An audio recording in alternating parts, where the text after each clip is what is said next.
বলছেন 2/3 আসন নিয়ে আমরা ফিরবো 2026 সালে 2/3 আসন নিয়ে তৃণমূল। না, তিনি তো মোদিজিকে অনেকবার তাড়িয়েছেন।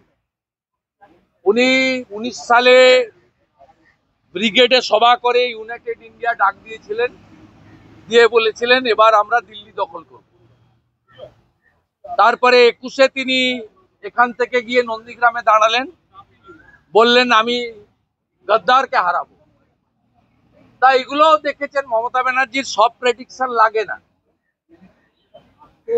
উনি 21 সালে ভোটে জেতার পরে কোভিডের সুযোগ, হাইয়েস্ট মুসলিম তোষণ, কাউন্টিং হলে লুট করে কিছু সিট আমাদের থেকে বেশি পেয়ে ক্ষমতায় এসেছেন।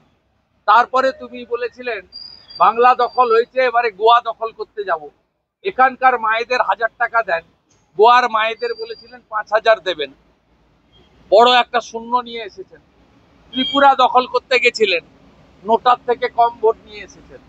অতএব মমতা ব্যানার্জির স্বপ্ন সবসময় যে পূরণ হয় তা নয়। তিনি স্বপ্ন দেখতে পারেন, তার লোকেদের ধরে রাখার চেষ্টা করতে পারেন, কিন্তু বাস্তব খুব কঠিন। মমতা বন্দ্যোপাধ্যায়ের সব ইচ্ছা পূরণ হয়নি। যেমন অরবিন্দ কেজরিওয়াল দাঁড়িয়েছিল যে এই জন্মে নরেন্দ্র মোদীজি অরবিন্দ কেজরিওয়ালকে হারাতে পারবে না। বলেছিলেন 25 তো ছাড়ো, 50-এও বিজেপি কিছু করতে পারবে না।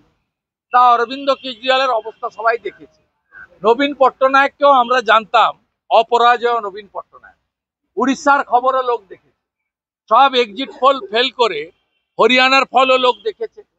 মহারাষ্ট্রে লোকসভার ভোট আবার বিধানসভার জয় লোক দেখেছে, 2/3 মেজরিটি পেয়েছে। এখানেও মমতা ব্যানার্জি বা কেজরিওয়ালদের সব স্বপ্ন যেমন অতীতে পূরণ হয়নি, আগামী দিনেও সব স্বপ্ন পূরণ জনগণ করবে। জনগণ সব দেখছেন।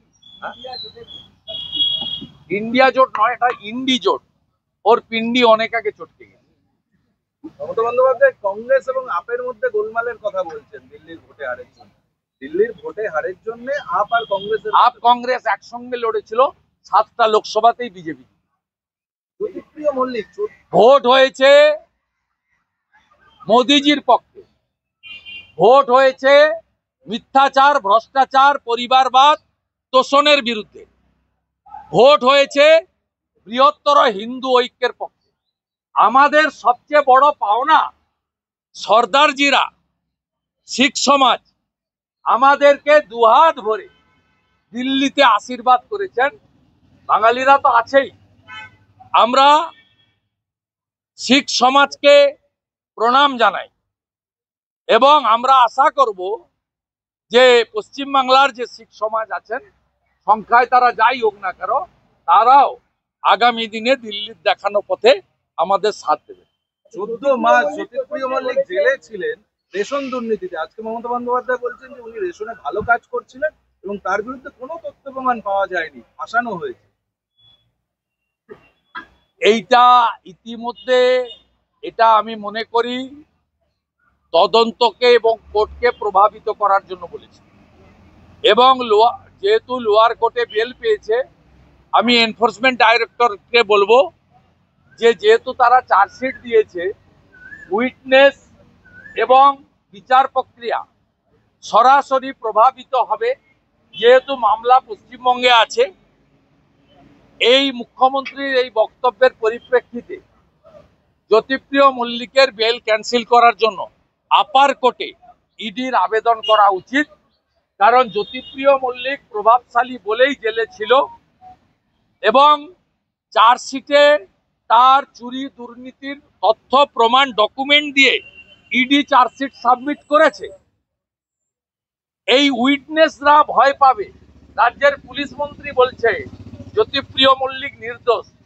আমি অনুরোধ করব, যদি এটা মুখ্যমন্ত্রী বলে থাকেন তাহলে এনফোর্সমেন্ট ডাইরেক্টরের উচিত আপার কোর্টে এক্ষুনি বেল ক্যান্সেলেশনের আবেদন করা এবং ফুড স্ক্যাম কেস পশ্চিমবঙ্গ থেকে অন্য রাজ্যে রোজ ভ্যালির কেসের মতো নিয়ে যাওয়া।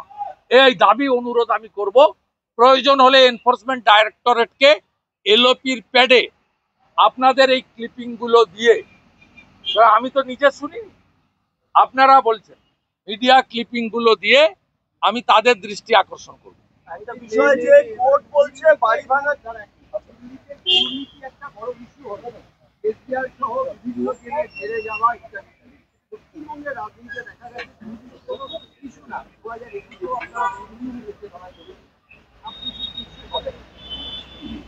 আপনাকে পরিষ্কার কথা বলছি, দুর্নীতি এবং আরজিকর একটা বড় ইস্যু ছিল বলে আরবান এলাকার ৭৭টা মিউনিসিপ্যালিটি কর্পোরেশনে, যেখানে মেইনস্ট্রিম মিডিয়া, সোশ্যাল মিডিয়া সবচেয়ে বেশি এফেক্ট করে, সেই শহর এলাকায় ৭৭টা মিউনিসিপ্যালিটি কর্পোরেশনে তৃণমূল কংগ্রেস হেরেছে।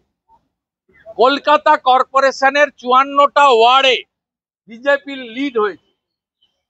এগুলো সম্ভব হয়েছে দুর্নীতির ইস্যু, কনসাস পিপল এবং যেখানে ভোট দেওয়ার সুযোগ হয়েছে মানুষের মধ্যে গেছে বলে। এবং ২,৭৫,০০,০০০ যারা ভোট পেয়েছেন তাদের ২ কোটি ভোট মুসলমানদের ভোট।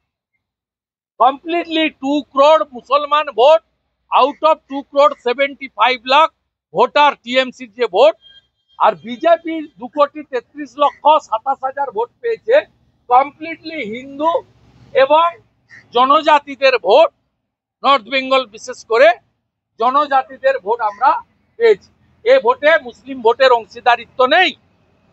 এবং এই যে ৪২ লক্ষের গ্যাপ, শুধু একা ডায়মন্ড হারবারে ১০ লক্ষ ছাপ্পা ভোট হয়েছে, একা ঘাটালে মিনিমাম ৭ লক্ষ ছাপ্পা ভোট হয়েছে। এই ৪২ লক্ষ গ্যাপের মধ্যে ২৫ লক্ষ ছাপ্পা ভোট আছে, ২ কোটি মুসলমান ভোট আছে, আর কিছু চোর ডাকাত যেগুলো আছে তৃণমূলের, তারা আর কিছু গরিব মানুষকে লক্ষ্মীর ভান্ডারের বন্ধ হয়ে যাওয়ার থ্রেট দিয়ে কিছু ভোট তারা নিয়েছে। অতএব পশ্চিমবঙ্গে কোনো গ্যাপ অপোজিশনের সঙ্গে, মানে বিজেপির সঙ্গে টিএমসির নেই। আমি শুধু ইলেকশন কমিশনকে একটা কাজ করতে বলবো, পশ্চিমবাংলায় পুলিশকে, মমতা ব্যানার্জি নিচের তলার পুলিশ নয়, তারা ডিএ পায় না, তাদের রেশন বন্ধ হয়েছে, তারা কষ্টে আছে।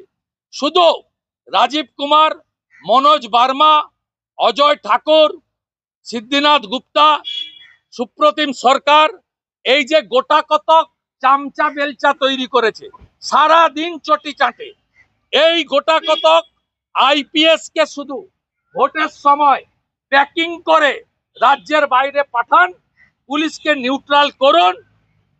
কিভাবে জনগণ এদের ছুঁড়ে ফেলতে হয়, দিল্লির থেকেও খুব খারাপ অবস্থা এই পিসি এবং ভাইপো কোম্পানির হবে।